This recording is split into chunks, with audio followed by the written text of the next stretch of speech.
পড়েছি আমরা তাই পড়েছি তাই আমার কথা শুনি নাই কোথায় যাওয়ার জায়গা নাই আমার এই যাচ্ছি 4-5টা শরীর আমার 5টা সওয়াল 3টে সওয়াল এনে লছে আমি আমার কোথায় যাওয়ার জায়গা নাই লোক আছে টাকা আছে ক্ষমতা এরা এসব করতেছে চাকরি পাতে পারে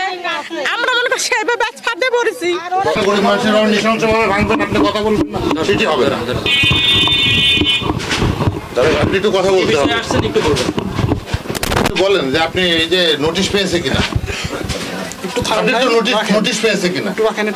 আমি কিন্তু আগে বলেছিলাম যে কোনো বক্তব্য দেওয়ার অনুমতি নেই আমি কোর্টের নির্দেশে আসছি না কোর্টের নির্দেশে সেটুকু না আপনি তো বলেন একটা গরিব মানুষ কোর্ট থেকে আসেন বলবেন না সেটা ভাঙচুর হবে আপনি কোন আদেশে আপনি কোন কোর্টের রায় আপনি বলবেন না আজকে যে ভাঙা হবে এরকম কোন কোর্টের রায় সেটা বলেন তাহলে ভাঙা বন্ধ রাখি তারপরে কথা বল কোন কোর্টের রায়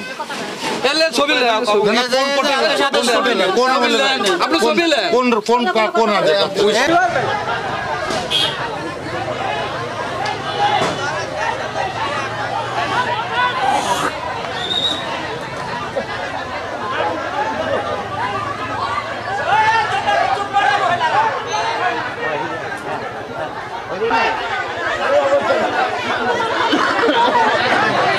যারা আছে তারাই বিচার করি ঠিক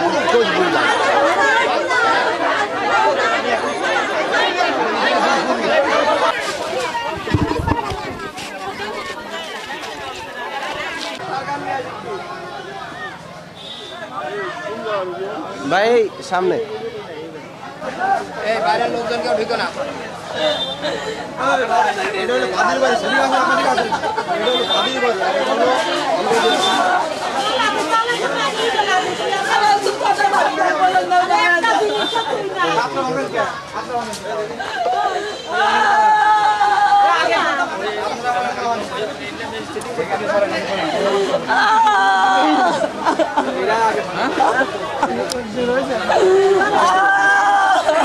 এই তোমাদের যে ব্যাগ নিয়ে এসে এগুলো নাও ভালো করে একটা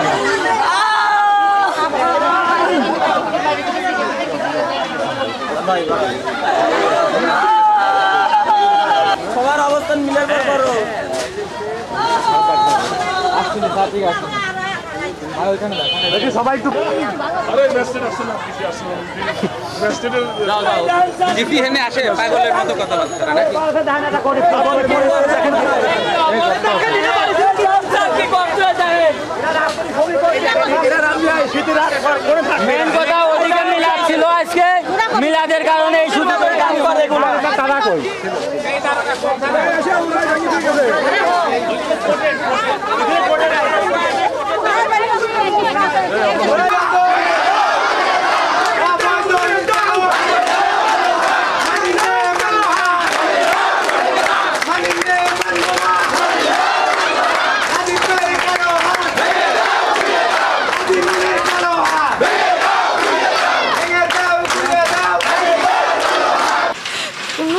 যাওয়ার জায়গা নাই আমার 4-5 দিন খাটে দিন খাট পরের বাড়ি কাজ করে করে খাই দেখতেছেন তো আমার 4-5 আছে এখানে পরিয়ে দিতে গেছে পাড়ায় ছেলে ছিল 5টা 2টা ছেলে 2 জায়গা চলে গেছে একটা রাগাটা যায় শ্বশুর বাড়ি আছে আর ছোটটাও ঘরের মাঠে গেছে আর 3টে ছেলে ফেলে নিয়ে আমি এখানে থাই এখন যাবেন কোথায় এখন যাওয়ার কোথায় জায়গা নাই কোথায়ও যাওয়ার জায়গা নাই এখান থেকে চলে যাচ্ছেন কেন আপনাদের ভেঙে দিচ্ছে কি কারণে ওরে জোর বেশি ওরে জোর বেশি ওরা দল করবে ভাঙিয়ে চড়িয়ে কোনোবার পারি না এইবার আনসারটা ওরা কারা এই রাজি মানে সওয়াল রাজি একটা নোটিশ আমাদের বাড়ি আসি নাই শাহুনি মনে করলাম তাহলে এখানে ও টাকা খাইয়া আইছে তাহলে এরা যদি সব টাকা যদি খেতে পারে তাহলে সরকার এদের রাখেছে কেন এদের বাতিল করতে হবে 40 বছর আগে 25,000 টাকা এই জমি কিনেছে এরা বসে রয়েছে এরা এখন যাবে কোন আপনারা সেই জায়গা দেন আমরা আপনার এলাকার লোক সেই লোক আমরা যাবো এরা কাগজপাতি সব ছিল এরা কাছে থাকিতে কারিনে ছিঁড়ে ফেলেছে বেটা সাথ থাকতে না পারি মহিলা মানুষ দেখতে চাইছে বাইক কইতেছে কারিনে ছিঁড়ে ফেলেছে আছে স্যার আমরা তো বলতাম একদম খালি খালি আমার কাছে বিক্রি করেছে আজ থেকে আপনার 96 সালে জমিটা বিক্রি করেছে 96 সালে 20,000 টাকার বিনিময়। সেই সময় আমরা ধরেন বুঝেছিলাম না 20,000 টাকার বিক্রি করেছে 20,000 টাকার বিনিময় 96 সালে। তারপরে এরা ধরেন আপনার এরা সরকারি চাকরি করে এদের ক্ষমতা বেশি এদের লোক বেশি আমাকে তো মূর্খ আমাকে কিছুই নেই আমাকে তো কাল খাবো কি সেই তো আমাকে নেই স্যার নোটিশ পাই নাই নোটিশ তো দিলাই স্যার সেই কাগজ দিলে কোর্টের থেকে নোটিশ কিছু দিলাই আমাকে পাশে লোক নেই আমাদের সব দিক থেকে আমরা অসহায় এদের সব এদের লোক আছে এদের টাকা আছে এদের ক্ষমতা এরা এসব করতেছে মেলা দিন আগে একবার আইছিল আইসে আজকে তোরা হুট করে আইসে হুট করে আইসে কথা তোমার আজকে উঠতে হবে আমরা জানি না কিছুই কথা কসে এই জমি আমার নামে রায় হয়েছে এটা কে বললো এইটা আইছে কসে এই রাজীবনের সওয়াল মনে করে যে বুলু কাতুন বেচেছে থানাতে ছেলে সে তার লাতি সওয়াল আছে কসে ওনার নাম আছে রাজীব রাজীব আছে কসে কি আজকে উঠতে হবে আমার বাড়ি 4 মাস কেউ বাইট নাই আজকে তো কেউ নাই সেদিনও কেউ ছিল না সাথে কে কে ছিল সাথে উড়াই কার লোকজন নিয়ে আসলে না চিনি না কারুরই তবে কসে কোটের লোকিরা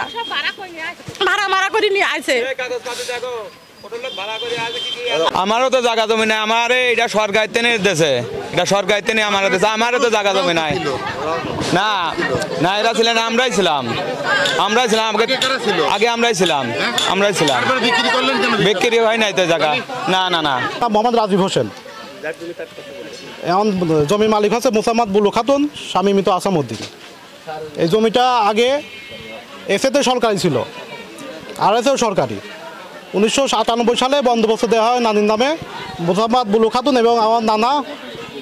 মোহাম্মদ আসামউদ্দিন শেখ এর নামে 5 শতক বন্দোবস্ত দেওয়া হয়। আমরা এই বাড়িটা হচ্ছে আমার নানা জায়গার উপরে আর এই জায়গাটা ফাঁকা ছিল। বর্তমান যারা মালিকের বাবা হচ্ছে ধরেন ওই সিলাইদা ছিল ওখান থেকে এসে এখানে আমার নানির কাছে কিছুদিন সময় নিয়ে এখানে বসে আমাদের কিছুদিন জায়গা দেন আমরা চলে যাব। পরবর্তীতে আর যায় না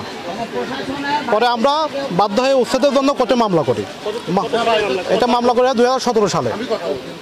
সালে মামলা করার পরে মামলা নাম্বার 265-23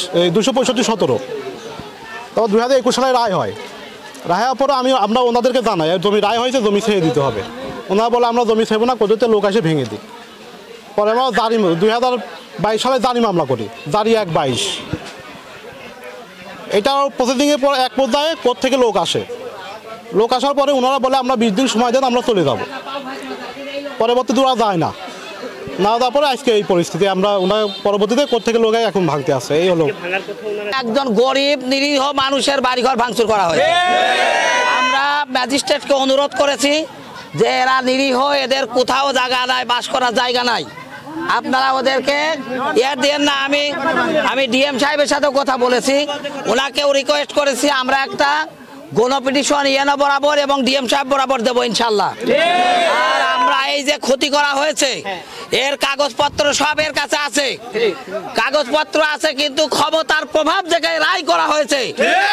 জনগণ মানবে না এই রায় জনগণ মানে না। প্রশাসনের কাছে আমরা অনুরোধ জানাবো এই মামলাটা পুনরায় বিচার করা হোক এবং এদের যা ক্ষতি হয়েছে সম্পূর্ণ ক্ষতিপূরণ দিতে হবে। কোর্টের আদেশে একটা উচ্ছেদ অভিযান ছিল জেলা প্রশাসন উচ্ছেদ অভিযান পরিচালনা করে উচ্ছেদ অভিযান পরিচালনা করার পর স্থানীয় উত্তেজিত জনতা বাড়িতে হামলা করে এবং যে ভিকটিম ছিল যে বাড়িতে উচ্ছেদ করা হয় সেই বাড়িটাও মোটামুটি অমানবিকভাবে করা হয়েছে। কারণ আগে থেকে শুনলাম যে নোটিশ দেওয়া হয় নাই। নোটিশ দেওয়া না করার কারণে তারা এখন যে রাত্রে থাকবে কোথায় শীতের মধ্যে সেই ব্যবস্থাও নাই। সেই ব্যবস্থা করার পরে উচ্ছেদ করলে আমার কাছে মনে হয় ভালো।